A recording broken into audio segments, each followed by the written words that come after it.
Hey, it's Shaggy, and welcome back to another edition of our quest into dumbness. Now today, we learn a valuable lesson in being careful what you wish for when it comes to protective laws. Now you've all heard the expression, right? There ought to be a law. Well, here's proof that that mentality might actually be helping America make some pretty dumb decisions. To start off with, we'll do a little definition here, as the term protective laws could mean anything from trade regulations such as tax shields and even the right to use force without fear of legal repercussion. And like, Florida's Stand Your Ground law. Now in the context I'm using it means a law that someone had proposed or made for the common good. Let's start with a common sense law that many still object to. It's the controversial Brady Law. Signed into effect November 30th, 1993, the Brady Handgun Violence Prevention Act requires anyone purchasing a handgun be run through a federal background check before being able to buy that gun. Now, opponents of this law says that it infringes on their Second Amendment rights. But let's see real quick what this law states when it comes to who should not be allowed to own guns. Well, that list includes people like fugitives from justice, an illegal alien, or someone illegally in the U.S., convicted unlawful users of drugs, or persons shown to be addicted to controlled substances. And of course, people convicted of domestic violence. Now, those sound exactly like the types of people you wouldn't want to own a small weapon capable of killing at a distance, right? Now, the problem is that this law also contains a restriction on people dishonorably discharged from the military, with no clear definition on the reasoning behind discharge being a factor in future gun ownership. Now, as flawed as something like not knowing intent sounds, you have to remember that criminal courts and military courts function differently. So for the most part, the Brady Law helped curtail some gun violence and thus can be called a good decision protective law. Now, the Brady Law is named after John Brady, who was injured when John Hinckley Jr. tried to assassinate then-President Ronald Reagan on March 30th, 1981, in a bid to impress child actress Jodie Foster into loving him.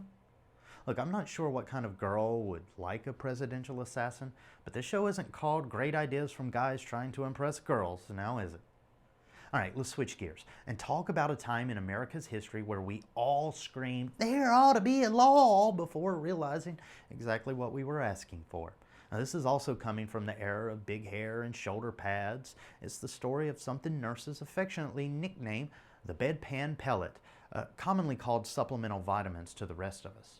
Now, before we get into the law, let's talk real quick about some simple medical science. Now, did you know that taking vitamins is usually as effective as wishing for more vitamins?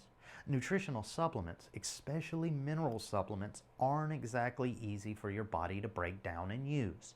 It usually prefers to get its nutrients through food, so most of these pills pass through the entire digestive tract unfazed by all the gastrointestinal nightmares of acid, mucus, and the assorted bacteria and enzymes that turn normal food into, well, the stuff that comes out after you eat. Look, nurses working in hospital usually find these supplement pills whole in bedpans of people that are bedridden and taking them, thus the nickname bedpan bullets or pan pellets for some nurses. Now, with that said, these supplements, though sometimes marketed as magic cures and others as essential vitamins not normally found in your food, that's a lie, by the way. They're essentially pills, right?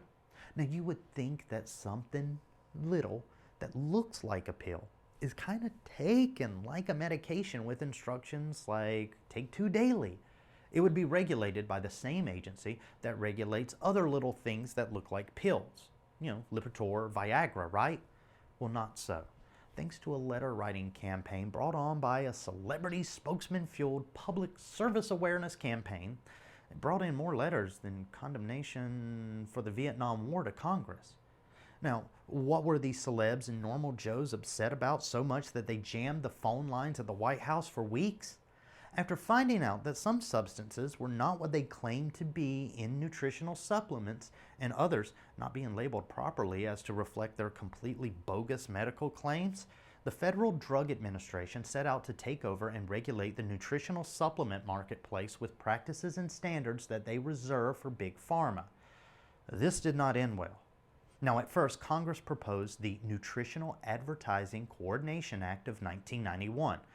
This would have tightened the regulations regarding supplemental labeling. Now, in response to the bill, many health food companies began lobbying the government to vote down the laws and even went as far to tell the public that the FDA would ban their dietary supplements, like vitamins. A huge battle took place. Those phone calls and letters were heard, and much to the surprise of no one, the Federal Drug Administration was not allowed oversight over the supplemental industry. Now, in turn, that industry went from making $4 billion per year in the mid-90s to a whopping $38 billion just 2 years ago.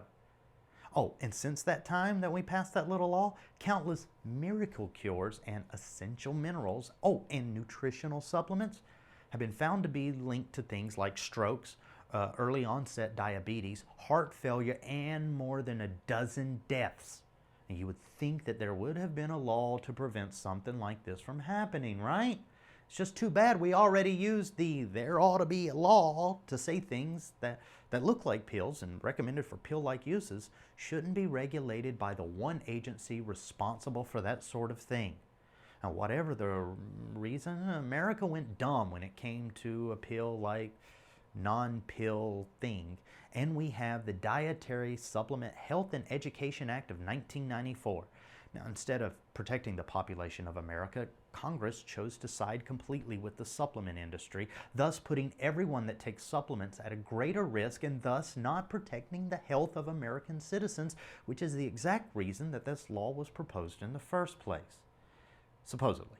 It could have just been some major lobbying money collected by two guys who co-wrote the law, Senator Orrin Hatch and Senator Tom Harkin. Now, this is proof positive that things started in good faith can go dumb, right? Absolutely. If there's a way America can find it, it's what we do. And join me next time as we batten down the hatches and sail headlong again into all things dumb in America.